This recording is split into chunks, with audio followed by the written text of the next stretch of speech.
Dalle notizie che ho appreso dalle agenzie di stampa, ho visto che ieri sera, durante la manifestazione tenutasi in Piazza della Borsa, dove erano presenti anche le bandiere di AVS e Movimento 5 Stelle, più volte è stato urlato lo slogan di Hamas, che esorta all'estinzione di Israele, ovvero Trieste lo sa da che parte stare, Palestina libera dal fiume al mare. Questo è lo slogan dei terroristi, ribadito anche oggi, purtroppo, durante la manifestazione organizzata dalla CGIL.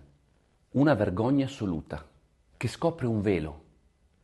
Il velo che copriva ormai un evidente appoggio all'organizzazione terroristica di Hamas, che mi auguro sia di una minoranza.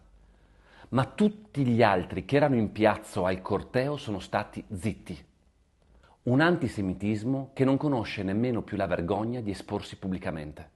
Nel mentre a Udine bambini, ripeto bambini, vengono strumentalizzati per manifestare a favore di Flottiglia. Mi sembra si sia decisamente superato ogni limite.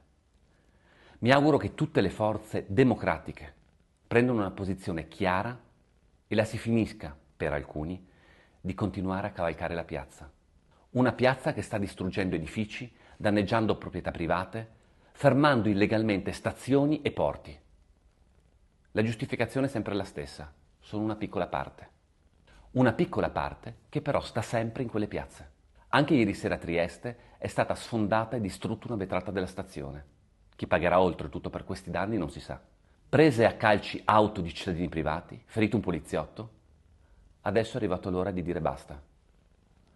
Infine voglio esprimere tutta la mia vicinanza e solidarietà alla comunità ebraica, che torna ad essere vessata e perseguitata come negli anni più bui e drammatici della storia del Novecento.